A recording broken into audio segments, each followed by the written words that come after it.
Hey, this is Rob Simons with Coach.Win. I'm here with my partner, John Lund. How you doing today, John? I'm doing great this morning, Rob. It's a fantastic day here in Arizona.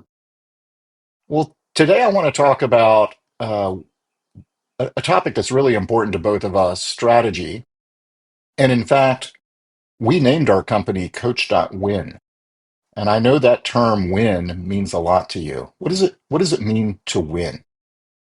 You know what I love about the term win? It gets people motivated, and I always want to talk about what winning looks like. So I love the fact when we can make people win, it makes people smile, it makes people reach their goals, it makes people excited about the future, and that's why we came up with the Coach.Win attitude. We want the coaches to win, our clients to win, the teams to win, everything about it. So winning means a lot to me. How about you, Rob? What did you think about when we were naming that?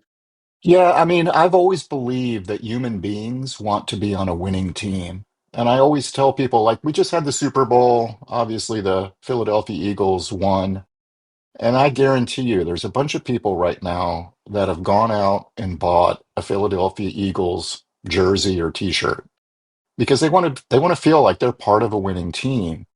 And so, there's a lot of things that motivate people. And I think a lot of times people think too much that it's all about money. I don't think it is. I think a lot of times we just want to be on a winning team. And so to me, this is really important. And you and I both work with a lot of companies that consider themselves to be just in a commodity business.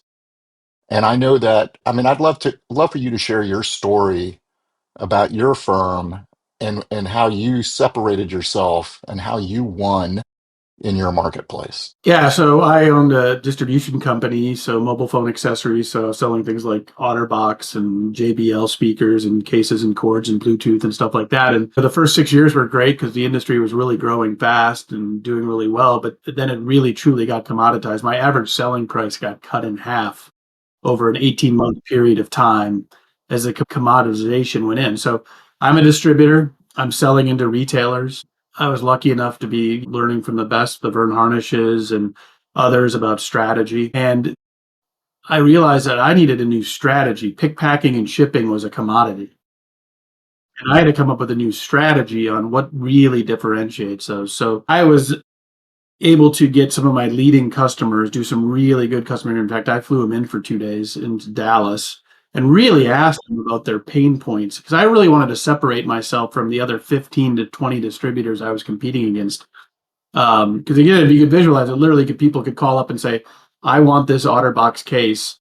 And oh, by the way, they could call 5 distributors that day and get a price. Wow. And then with shipping, I mean, that's commoditization, right? I wanted to find out what was really the pains behind them. Well, what I found out by really talking to them, my clients, and then talking to the internal team of my company is we could align on some pains. One of the pains that we had was that they didn't have training before the product arrived. So what was happening is a new product, a new speaker would arrive, and a customer would walk in the door and go, "Tell me about this." Well, the retailer didn't know anything about it yet because there was no training in advance of it showing up. Right. And therefore, they'd look dumb in front of the client at the retail store, and therefore, the client lost faith in the retail store. So they needed training in advance. Also, because how many products were changing, they needed to eliminate data entry. The data entry was killing them. And then finally, we had 10 or 15 or 20 brands that all had promotion money that was going to each of these individual retailers. And all of that was a pain for them to manage the 3% marketing funds or the 2% marketing funds or the $2 per item marketing fund. Right. They didn't want to manage 15 different vendors and all that. So coming out of that, talking to the clients, we created a strategy around taking all those pains off the client where we made sure they had training in advance. We made sure we could eliminate data entry and we made sure that we'd manage all their funds for them in one account and we'd handle the relationship with the clients. That set us apart for about 8 years while we built a moat and other people built, and other people tried to fill the moat, the other distributors, but we became known as that company that managed all of their accessory inventory and their whole process around accessory inventory, which let us grow more than 40, 50% a year for 8 straight years. I mean, it Wow. literally created a crazy moat around us. which was fantastic. Again, other people are filling them up, but having that correct strategy was so important. It put us on a different playing field. People spoke about us differently. And that's what I like to do with all my clients, because that's what winning looks like to me. Do they have a strategy to go to market? Then we can get into the operating system part of business, which is executing on the strategy. But operating system is all very similar. There's great ones out there. They're very similar to each other. But do you have the right strategy to begin with? Yeah, and I love this story because I'm going to guess that a lot of your competitors were just trying to compete on price. Oh, And you for were sure.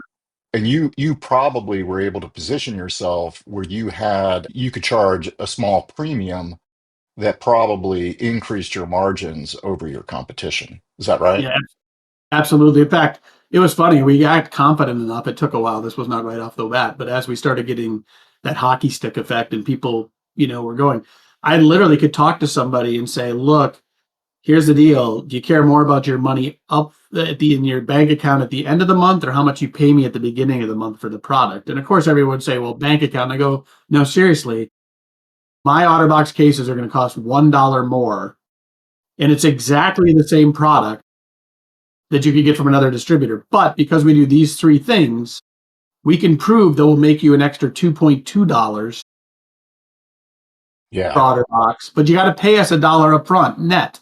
So you're making more money. You're making an extra 220 net, but that's at the end of the month." And now some clients would say, "You know what?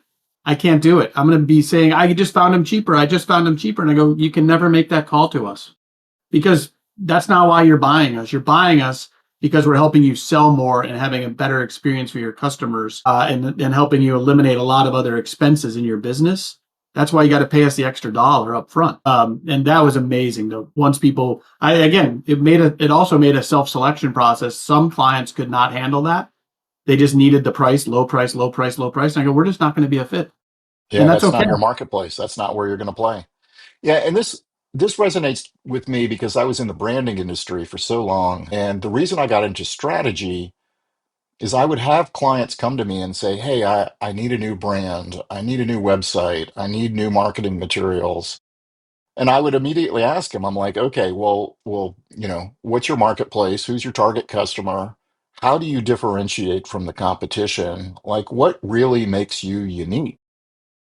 And people would just look at me like deer in headlights. And they're like, "What do you mean?" Like, "I just want a brand. I just want something that looks good. I just need a new website." And I'm like, "What's the point of spending all this money if you're not going to have a unique strategy that's going to really help you win?" And so when I hear you, I mean, the other thing about this, which is one of the reasons I got out of marketing, is if you have a really good strategy, it really makes it easier to sell, doesn't it? Yeah, that's exactly the point I was going to bring up. I mean, what made it amazing to sell was we stopped selling that we pick, pack, and ship things. Yeah. We could ask questions of like, "Hey, so as your current distributor is getting the training out in advance to make sure all your people delight your customers walking through the door, which way have they been doing that? Have they been doing that through a LMS system? Have they been doing that through blank?" And I just get a deer in the headlights from the client, like, "What are you talking about? They're not doing that." And I go, "Oh, that's weird." And then I could move on to the next thing. Probably they've eliminated all the data entry for you, so you don't have to actually update all that stuff. And then also the third thing with all the promotion management to make it easy. And again, we were talking a different language to the buyers and the owners and the sales managers and stuff like that, where they'd be like, "No, my current competition doesn't do any of, or my current distributor doesn't do any of that." Well, that seems odd. They should be. Well, that just created a whole bunch of fear, uncertainty, and doubt that they were with the right distributor. And maybe they wouldn't switch 100 of their percent of their stores to us right away, but they'd send 10 or 20 stores to us out of their 100, and we'd get in. We were having different conversations. Eventually, my sales became, I always say, beer delivery at events. My job was to say, "What kind of beer do you like? You two talk about me, one client, one prospect."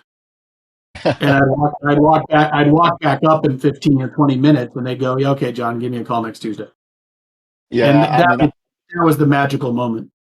and I heard a speaker one time at a Vern Harnish event, and he said, "Marketing and advertising is a tax on inferior products and services."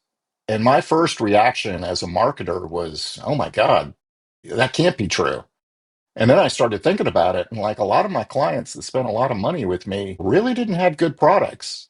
And that's when I kind of woke up and I'm like, well, that's on you, Rob. You got to work on the strategy first if you're going to really help these clients. And so, I know sales is one of your passions, and I think people just forget that if you're struggling with sales, it may be a sign that you don't have a good strategy. Absolutely.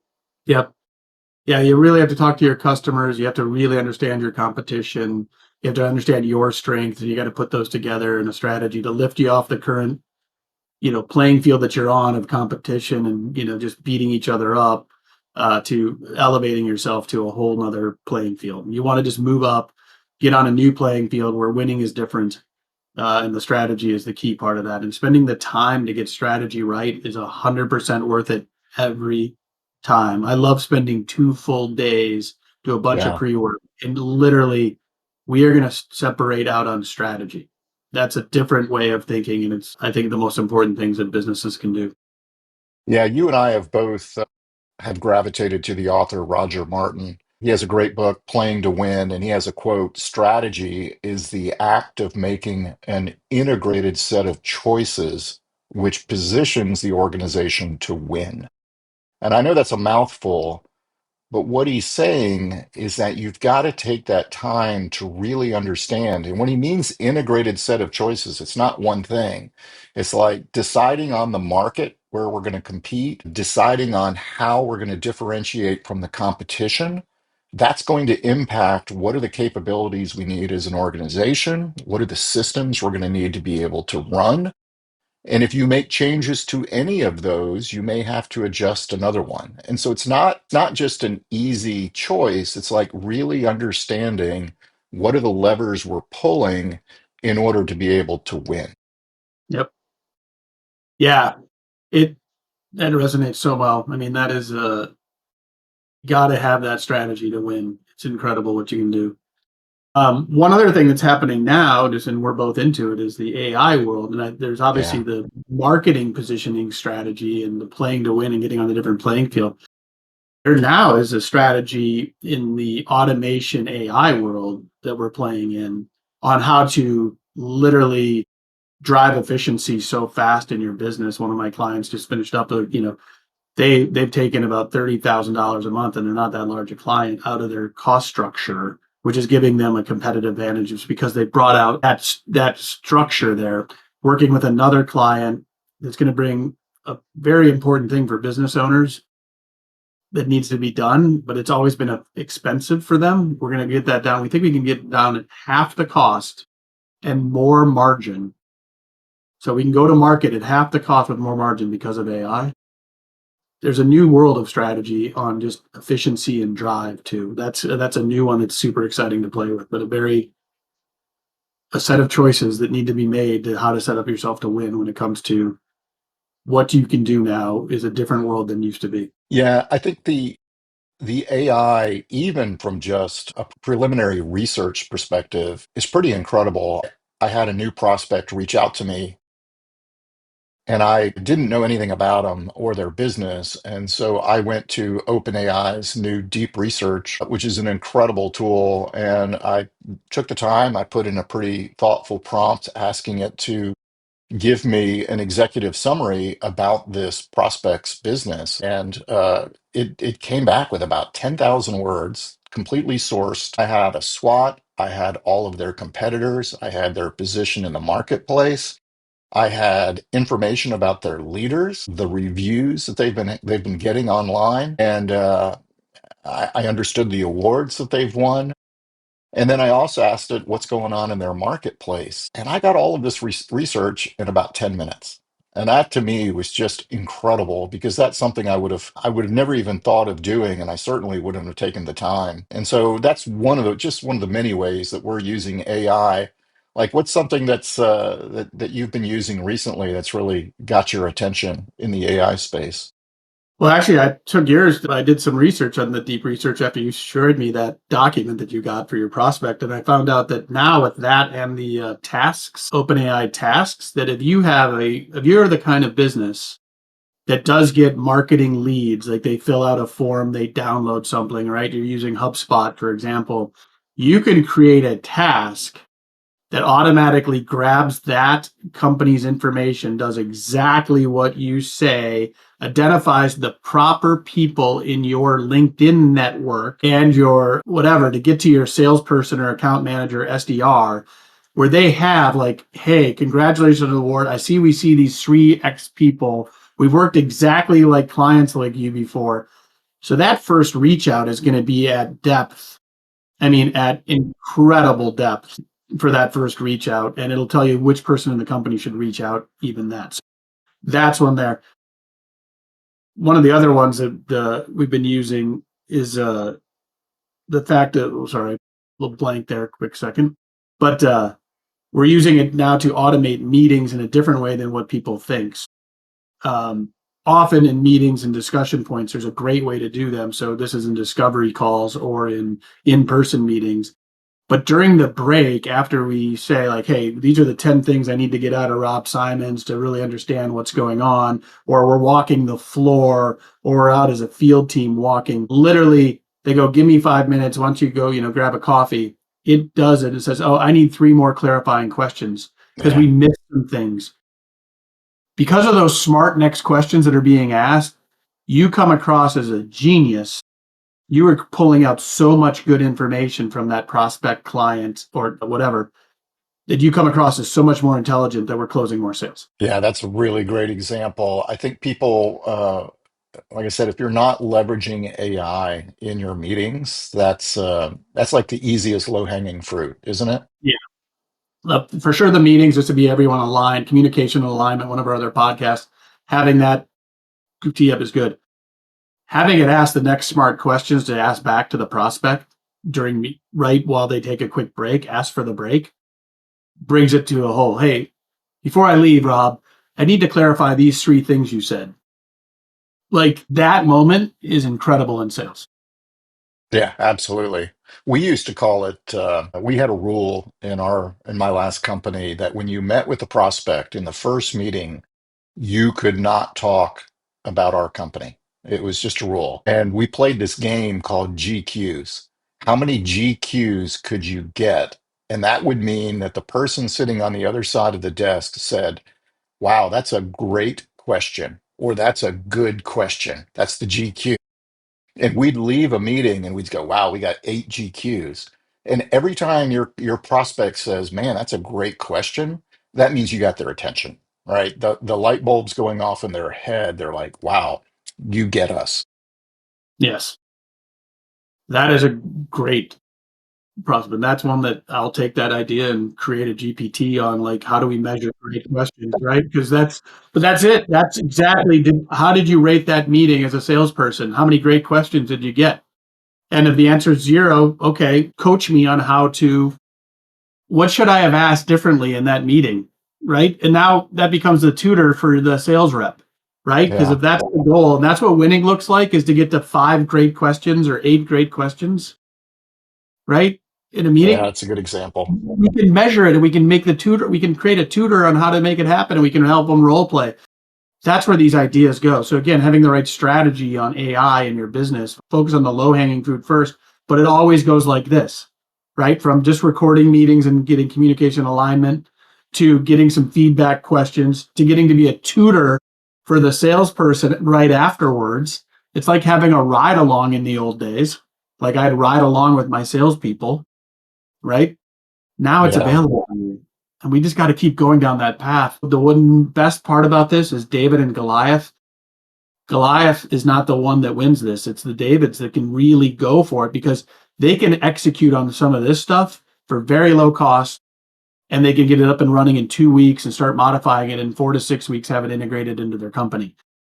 That's not going to happen at 1,000 person, 10,000 person, 50,000 person company, right? It's going to Yes. happen at 10 person, 20 person, 50 person, 100 person. That's why we work with AI committees and try to get 6 to 10 people to activate on AI inside the company because then it just spreads. It just spreads through the company and they're just driving efficiency and better outcomes.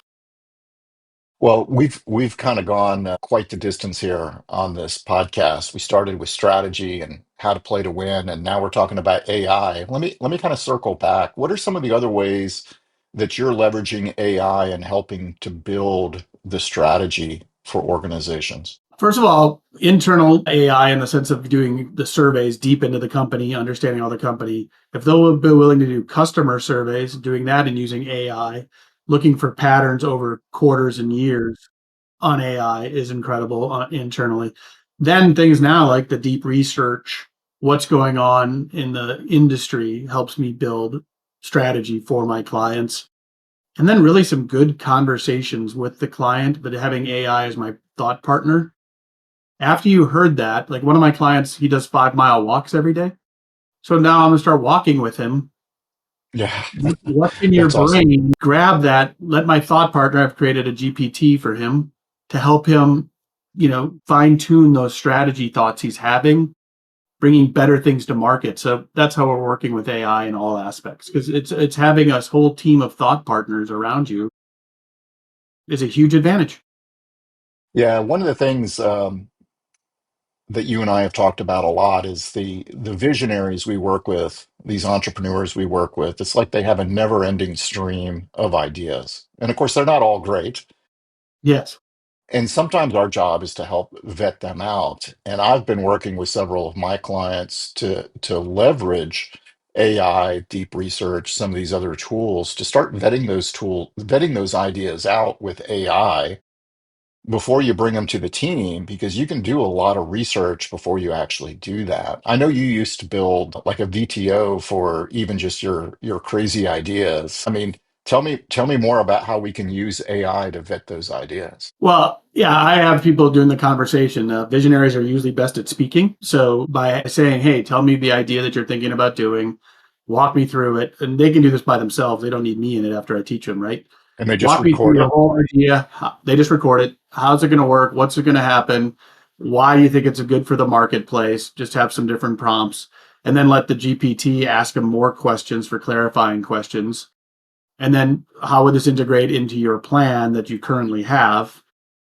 Wow. Who's it going to affect? That's a good way for them to vet through it, and it'll make them think about it. Like, is it valuable enough to bump one of the other things? And me and you know that what winning looks like is often narrow, not broad. Yeah, Don't have absolutely.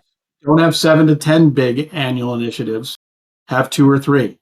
Well, if they come up with a great idea 3 months in, it against the current ones you're working on, does it make sense? I mean, the GPTs and the AI can really help with that. It can streamline that process, and it makes the owners felt heard and listened to.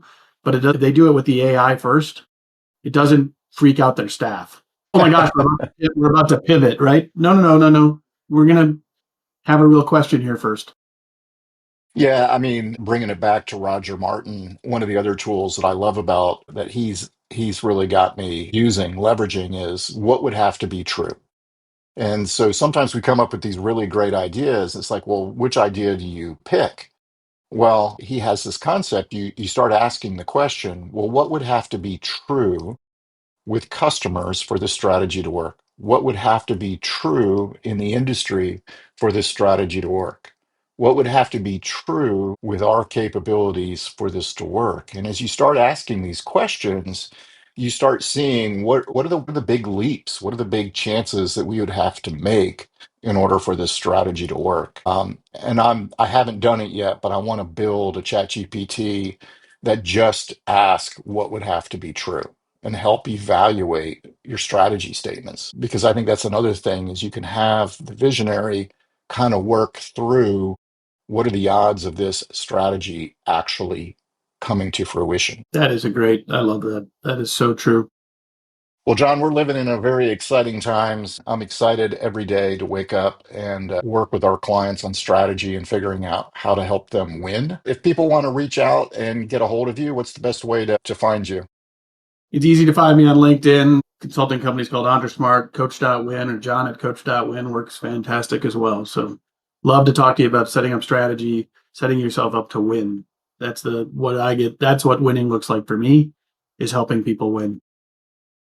That's awesome. And I can be found at on LinkedIn as well. Pretty easy to find me, simons.coach or rob@coach.win. You know, I've always said my superpower is helping people see things that maybe they don't recognize or they can't see. And that to me is very powerful. I love this whole conversation, and I appreciate your time today. All right. Thanks, Rob. Have a great day.